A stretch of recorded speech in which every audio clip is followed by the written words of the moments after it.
about understanding your child's temperament, or what is commonly known as personality. Dear parents, every child is unique. Every child is unique. Sometimes you even begin to wonder whether you are the one who gave birth to a particular child because of their behavior. Then you tend to compare. Why are you not behaving like A? Why are you not behaving like C? Why is your behavior so different? And all of that. We need to know that all over the world, we have about 8 billion people, and no fingerprints are the same. We have unique fingerprints. And you have a child who will give you a lot of headache. A lot of headache. You have a child who is cold. You have introverts. You have extroverts. You have a child whose IQ is up there. I mean, before you even put a mathematical problem on the board, that child has solved it. You have another one who will not solve it after 2 years. But that child is not dull. That child, the only problem is that the educational system has not been able to identify that child's area of expertise. There are so many different types of intelligence. And then we have different personality. You have a child who is active, you have a child who is cold, you have a child who is always lukewarm, and all of that. Accept them the way they are. And don't compare them to their brothers. Their brother is their brother. She is unique. Because when you do that, your children will tend to live photocopy lives. They will tend to live a life that is not their life. They will tend to portray a temperament, and that is not who they are. So understand their personality, and then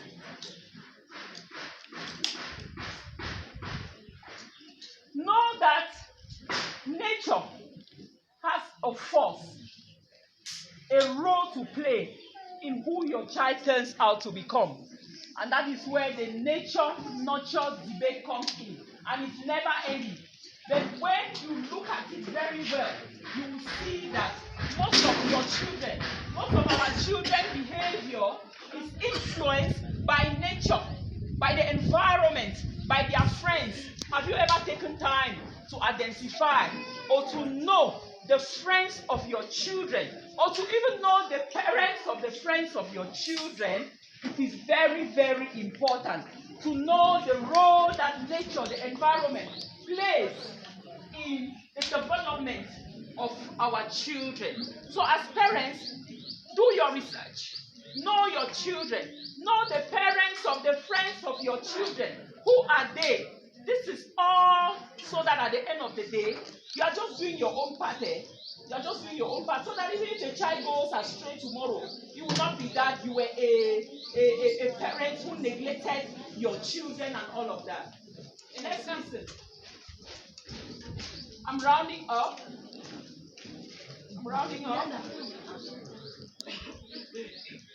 And then the last point that I want to make is about the holistic development of our children. And to say that it is not enough to pay fees. It is not enough to buy books. It is not enough to give your children snacks. They need more than that. Sometimes your parents or your children our children just need our time. Our time. Just sitting on them. And if they have an opportunity to buy your time, they will buy it. If they have the means, these children have the means to buy your time, they will even offer you up to 100,000 just to have a one-on-one. It's very important. Let us create time with these children and be with them socially, psycho-emotionally. Understand their feelings. Understand where they are coming from. Understand them. Help the teachers to build their cognition. Because it is not the responsibility of a teacher alone to build the cognition of our children. We all have a collective responsibility to develop that child who will step out of the world.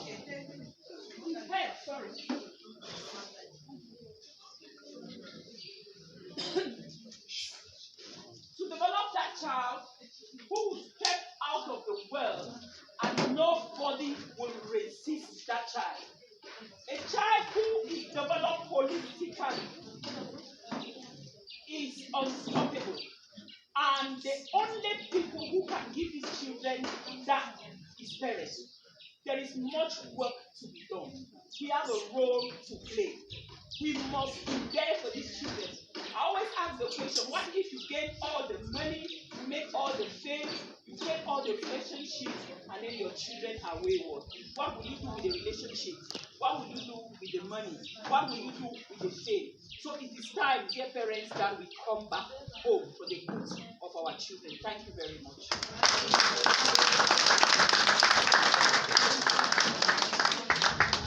Questions? Ask your questions. Yes. My question is, at what age, like a mother, are you supposed to start teaching your children sex education? At what age? Are you getting her? At what age as parents? Are you supposed to start teaching your children sex education? Beautiful question. As early as, even when they are in your womb. When they are here. Yeah. When they are in your womb. Do you know that you can communicate with your child? Do you know that you can program who your child will turn out to be when he or she is inside here? You talk, they hear, they listen. As early as possible. That brings me to parenting. Parenting is from 0 to 11 years. If you want to discipline your children and to give them all the virtues, to instill in them all the virtues that you want, it is from 0 to 11 years. That is where parenting takes place. You rebuke, you discipline. Please don't give room for any kind of, attitude. Counsel your children on a daily basis. Tell them the do's and the don'ts. Tell them about rules and regulations. Tell them about the Constitution. The other day I called my sons, 9 years old, and I told them, do you know why people are in prison? And they said, yes, Mom. Some tell lies, some steal, some bear false witnesses, and all of that. You need to tell them about all of these things as early as possible. Like John Locke, I always want to refer to John Locke, who says that the mind of a child is like a blank slate, but it is not actually a blank slate. They have a lot in them, which needs to be activated by people like us. A child is not born empty. They have a lot in them. So for you to teach your child sex education, teach it as early as possible. Call the words the way they are. Don't mystify, this and that. No. With that attitude, they already begin to see that maybe something you are hiding. Penis is penis, vagina is vagina. Let them know that they have private parts, they have public parts, and their private parts are untouchable by no one should ever trespass. The breast, the laps, the buttocks, the vagina, or their arms is private. It belongs to them, not to the world. The hands, at least somebody can read them. The legs is okay. But this other part is private and nobody should touch. Talk less of seeing. So that is sex education. A child will ask you that, Mom, what is sexual intercourse? So what will you tell that child? No, once I have heard that, what will you? A child will tell you that.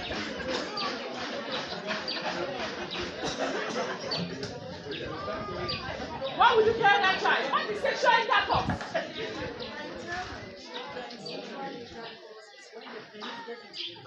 As simple as that.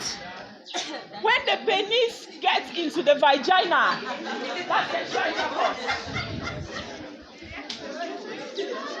That's it. And what are you telling them? You are giving them the education to know that for the penis to get, parents, please, for the penis to get into that vagina, you must have attended a particular age. You must be married, without which you are committing a sin against God and you are destroying your virtues as a woman or as a man. So as early as possible, give them the education. Because if you don't give them that education, their friends are waiting for them in school. And the unfortunate thing is that they'll always give them what is very wrong. Do not give them the right information. Have I answered your question? Questions, please.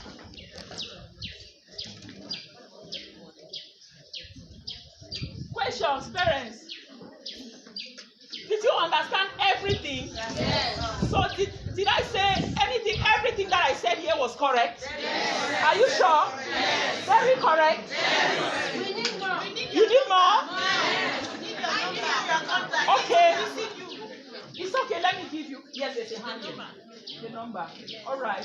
We do like this year. Before this academic year, we said we were going to counsel and coach more than 5,000 pupils and students in academics, in their psycho-emotional life, and in their career life. So how can we do that? We must partner. We must work together as parents.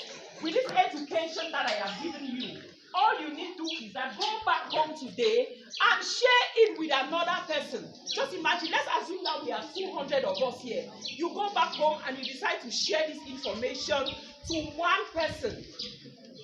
You'll be sharing, you must have duplicated this information to maybe 400 persons. And you all have children. Like, I can assume that for all of you here, you have about 500 children. You see where this message will be going to. So we usually organize online training programs for parents, how we can build connected children, how we can be conscious parents, and how we can be intentional parents. So if you want to contact me after this presentation, please get the number so that you can even join some of our PSS training, psychosocial support trainings that are coming up in November. You can benefit from it. When you take, you connect me on WhatsApp, 67778 7066. 67778 7066. Mani Queen. Mani Queen. Mani is my husband's name. Queen is a short form of Quinta. So just take Mani Queen. 67778 7066. If you connect with me, you'll be able to benefit from these upcoming trainings for these children. And some of you even have NGOs out there managing. You have small catering homes. You can use that knowledge to apply to your place of work. Thank you very much. Let's put our hands together for Mani Queen. So romantic. Mani is the husband's name, then Peter, and then how many of you can so romantic like that? Please.